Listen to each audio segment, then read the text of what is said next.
Chapter 23 Afterlife. In my Father's house are many mansions. I go to prepare a place for you. Jesus. Teachings about the potential evolution of our souls is dealt with more in Chapter 30. Here we will deal more with the myths and ideas about what happens to the soul directly after it leaves the physical body. Christians and Muslims teach that upon death the soul is judged as good or bad, and thus goes to heaven or to hell. That is, above or below the earth. Catholics also have purgatory, a place where one might pay penance for sin before going to heaven. One could get stuck in purgatory if the living do not pray and light candles for them. Then there is limbo, the ridiculous notion that infants are born in sin and live in limbo if they are not christened. In Buddhism, the intermediate state between death and rebirth is called bardo. The Tibetan Book of the Dead lists 3 bardos between lives. In Islam, barzakh is where one goes after death and before going to heaven or hell. Mormons have a similar concept called the spirit world. This is where souls await the resurrection and final judgment. Those who have received baptism can do more than the damned souls who have not. Remember that a dam stops a river from progressing on its path. So, damnation simply means that progression has been halted. Speaking of rivers, many myths tell of a river that one must cross to enter the underworld. The most famous being the river Styx from Greek and Roman mythology. The dead were buried with coins, sometimes placed on the eyes, to take with them to the land of the dead so they could pay the ferryman for passage across the river. If they could not pay the ferryman, they would be trapped between the world of the living and the world of the dead and become a shade. The average person would go to Hades, but if they had really upset the gods, they would go to the worst part of Hades called Tartarus. It is said that Tartarus is as far below Earth as the gods are above it. Tartarus is the abyss, probably where souls are recycled. It is like the outer darkness of Mormonism. As the oldest New Testament writings are in Greek, the words Tartarus and Hades are what were written where we read the word hell in the New Testament. Homer tells of another place called the Fields of Elysium, or the Isles of the Blessed, where heroes enjoy themselves in the company of Cronus, Saturn, Yahweh. A similar sentiment is found in the reed fields called Aru in Egyptian myth. It is the heavenly paradise for the greats. The Egyptians also had an underworld called the Duat. The Hebrew word for the underworld is Sheol. Like Hades and the Norse Hell, Sheol is the abode of all dead, whether good or bad, and is located beneath the ground. From Norse myth, we learn that to enter Hell, the dead must cross the Jewel River by way of the Jalarbru Bridge, which is guarded by Moldguldur, the fierce female guardian of the threshold. The deepest hall in Hell is called Nostrand. It is where murderers and oath-breakers go. Persian myth has the god Shraosha guide the dead across the Shavant Bridge into the land of the dead. If one has lived a life of good thoughts, good words, and good deeds, the bridge will be wide enough to cross. If not, they will be taken to the house of lies. The bridge is guarded by 2 four-eyed dogs. The gates of the underworld in Hindu myth are also guarded by Yama's 4-eyed dogs. Hell has a wolf brother called Fenrir, and Hades was guarded by a 3-headed hound. Anubis was the jackal-headed Egyptian god that weighed the heart of the dead as they entered the afterlife. These canines, or hellhounds, are probably a symbol of our own conscience.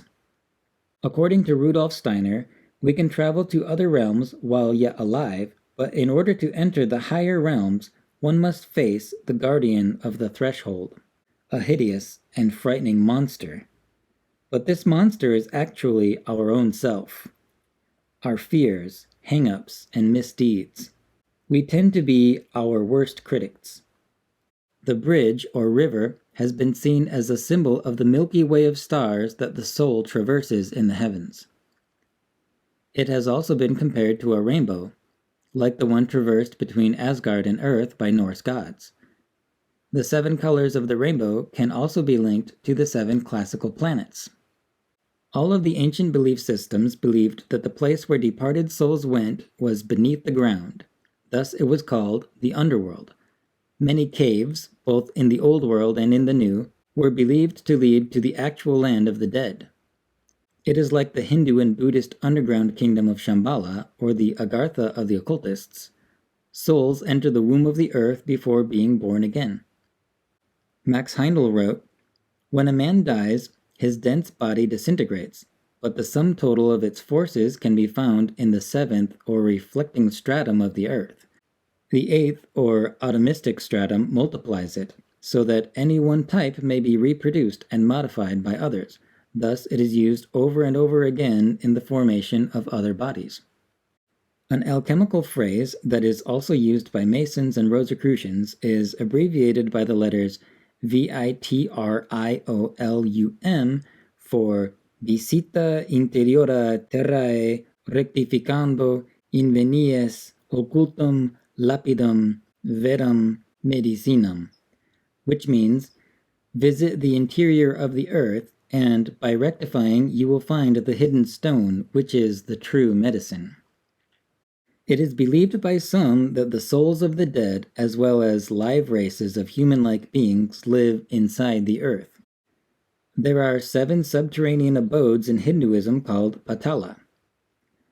Patala has been translated as the underworld, and they have been referred to as being in the earth, but they have also been called planets beneath the earth. These realms have been described as having beautiful landscapes, lovely maidens, and amazing cities. Below the 7 Patala is Naraka, the place where evildoers are punished.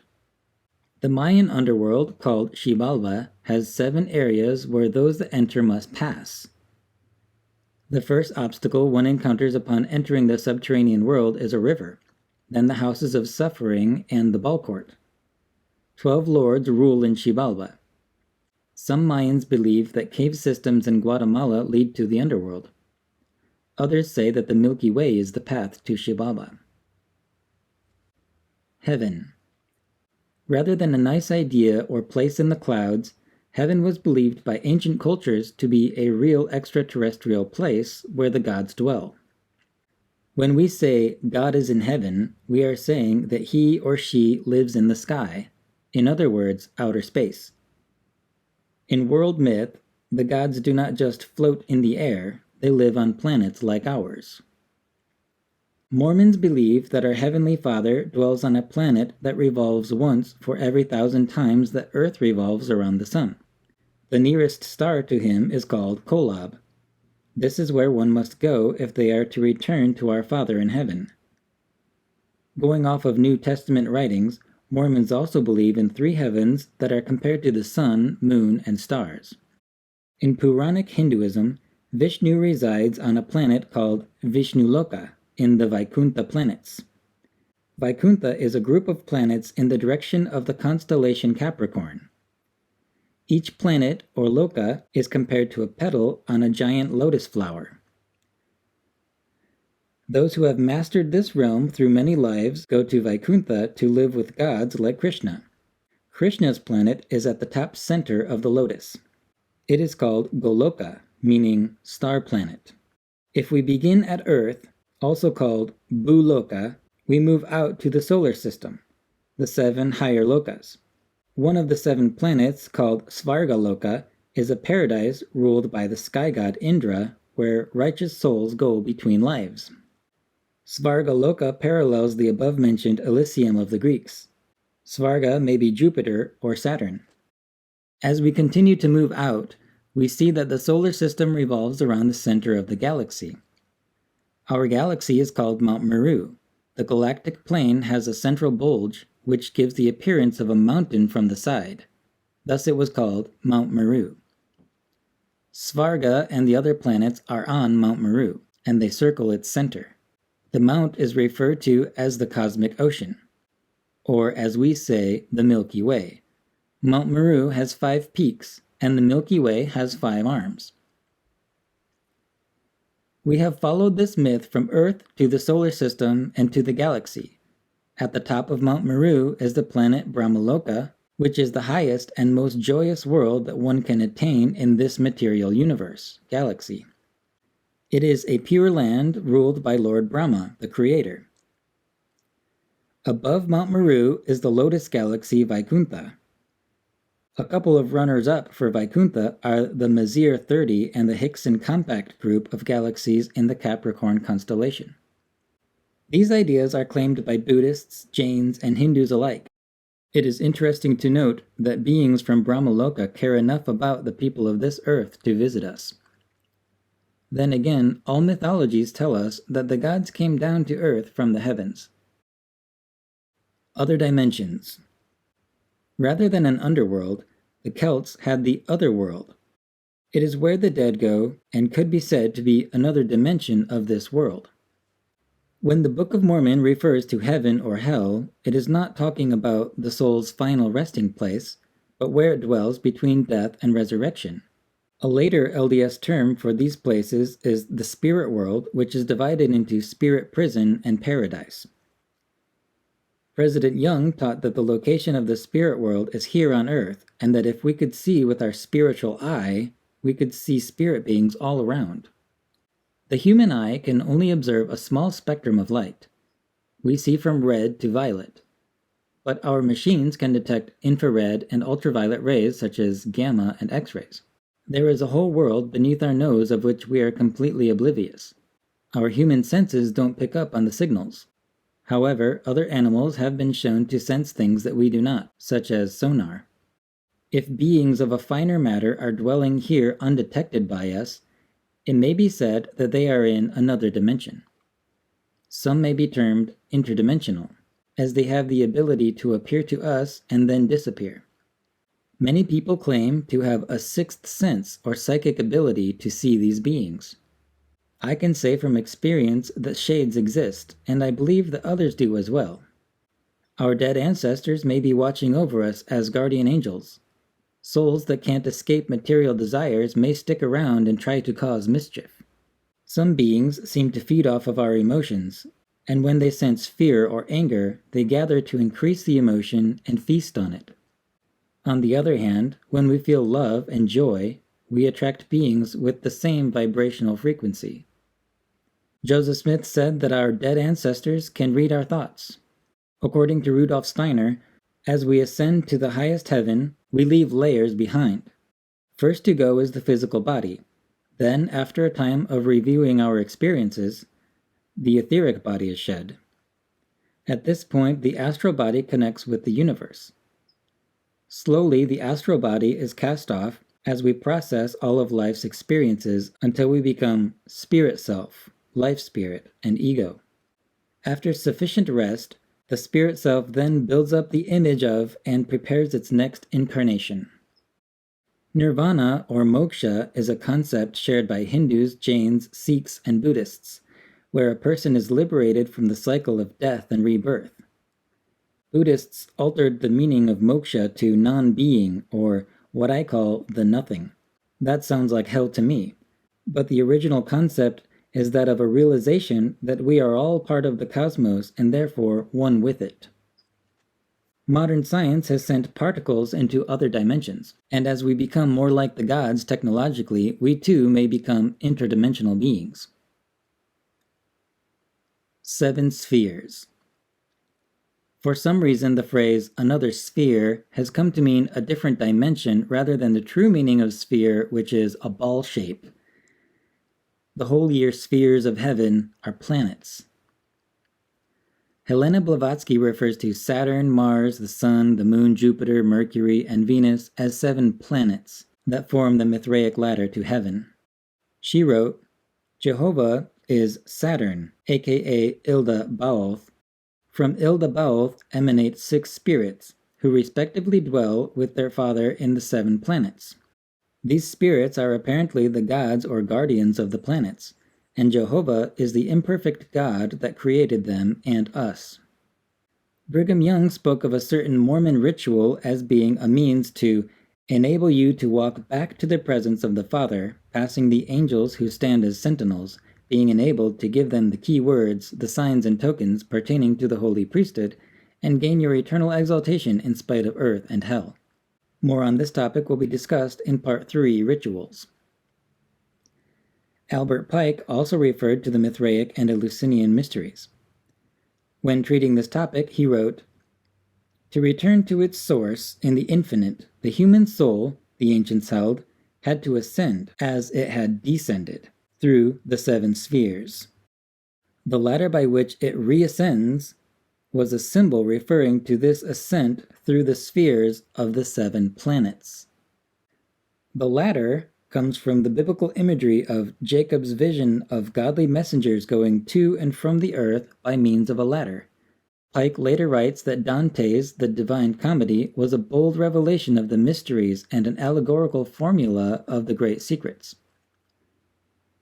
The Divine Comedy actually describes 9 levels or rings in hell and 9 in heaven, but the first 7 are the classical planets, then the stars, then the constellations.